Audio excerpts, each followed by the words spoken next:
जब बाबा साहब भीमराव अंबेडकर लंदन से अपनी पढ़ाई पूरी कर बैरिस्टर बनकर आए थे, तब उन्होंने कोर्ट में पहला कदम रखा। कचहरी के अंदर सभी ऊंची जाति के वकील बैठे हुए थे और ब्राह्मण जाति के वकील भी बैठे हुए थे।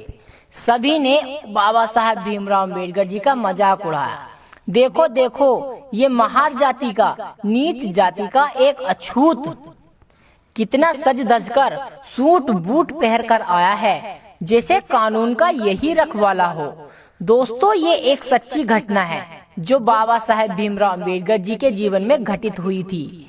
इसीलिए इस वीडियो के एंड तक जरूर रहिए। दोस्तों, जब बाबा साहेब भीमराव अंबेडकर जी का मजाक बनाने लगे, अरे देखो भाई, एक नीची जाति का, महार जाति का वकील बनकर आया है, ये विदेश से पढ़कर आया है, बहुत ही बड़ा कानून का रखवाला बन के दिखाएगा तुम्हें। लेकिन बाबा साहेब भीमराव अंबेडकर जी ने उनकी बातों का बुरा नहीं माना और अपनी दुकान के लिए, यानी अपने ठिये के लिए जगह साफ करने लगे। तभी कुछ ऊंची जाति के वकीलों ने बाबा साहेब भीमराव अंबेडकर जी से कहा, अरे अछूत, तुम तो अपनी दुकान अगर बाहर भी लगा लोगे तो वहाँ भी तुम्हारा केस बेस अच्छे चलते रहेंगे और तुम्हारी दुकान बाहर से ही अच्छी दिखेगी। लेकिन बाबा साहेब भीमराव अंबेडकर जी को तभी कुछ बुरा नहीं लगा और चुपचाप साफ सफाई करते रहे। जब दोबारा उन लोगों ने यही बात कही तो बाबा साहब भीमराव अंबेडकर जी ने जवाब दिया, तुम लोग सच कहते हो, मैं अपनी ठिया बाहर ही लगा लेता हूँ। कचहरी के बाहर बाबा साहब ने ठिया लगा लिया। छोटे मोटे केस चलते रहे, उनकी रोजी रोटी का सहारा मिलता रहा। उसी बीच एक सेठ और सेठानी कचहरी के अंदर गए, जिनके बेटे को फांसी की सजा होने वाली थी। सभी व्यक्ति को और ऊंची ऊंची वकीलों को और जो कानून के रखवाले थे, उन सभी को उन्होंने फाइल दिखाई। लेकिन सभी लोगों ने फाइल लेते ही केस लेने से मना कर दिया, यानी ये केस हम नहीं लड़ सकते। तभी एक ऊंची जाति के वकील ने कहा, अरे सेठ, तुम्हारा केस वो लड़ेगा जो बाहर बैठा है, महार जाति का व्यक्ति, वो विदेश से पढ़कर आया है, वह बहुत पढ़ा लिखा है और कानून को अच्छी तरह से जानता है।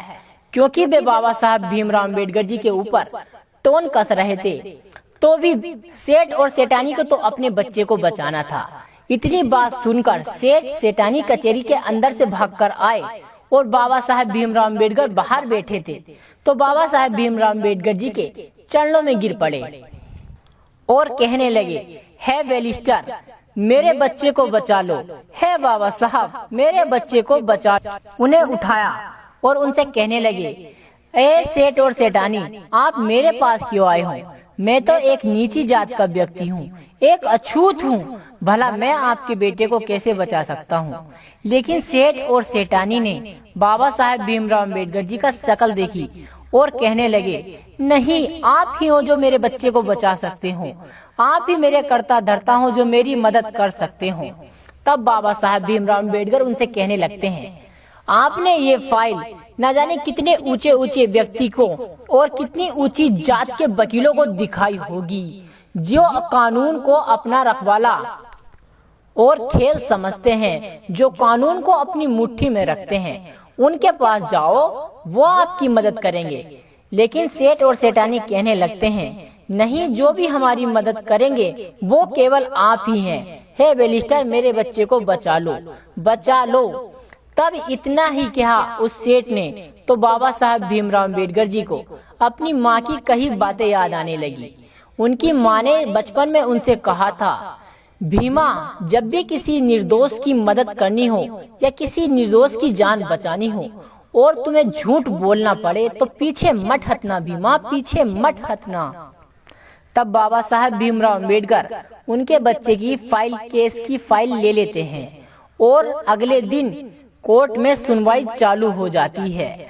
दोनों पक्ष के वकीलों ने अपनी अपनी दलीलें पेश की, लेकिन बाबा साहब ने कोई दलील पेश नहीं की।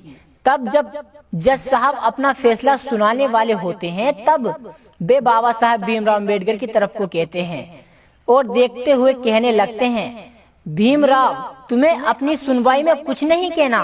क्या तुम कोई दलीलें पेश नहीं करना चाहते? तब बाबा साहब ने मना कर दिया और कहने लगे, नहीं जज साहब, तुम अपनी सुनाई और अपना आखिरी फैसला बताओ, मैं कुछ नहीं बताने वाला। तब जज साहब ने उस सेठ और सेठानी के लड़के को फांसी की सजा दे दी। सेठ मन ही मन में सोचने लगा, मैंने किस आदमी को अपने बच्चे के केस की फाइल दे दी। ये तो सच में नीची जात का महान निकला, ये कुछ नहीं जानता। तब बाबा साहब भीमराव अंबेडकर कचेरी के बाहर निकलने लगते हैं, जहाँ से उस बच्चे को ले जाया जा रहा होता है। उस बच्चे के गले में फांसी का फंदा भी नहीं डला था। तभी बाबा साहब भीमराव अंबेडकर रोक लेते हैं। फांसी का फंदा डल ही रहा होता है, तब बाबा साहब भीमराव अंबेडकर कहने लगते हैं, सुनिए जज साहब, तुमने फांसी की सजा दी थी, मौत की नहीं।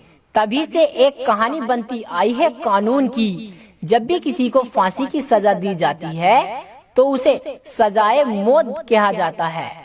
अगर कोई फांसी की सजा देता है तो उसे फांसी नहीं मिलती। इसीलिए संविधान में हर किसी को अपने आप को निर्दोष यानी सबूत को साथ साबित करना होता है। कोई मुजरिम भी हो तो उसे भी एक मौका देता है हमारा भारतीय संविधान।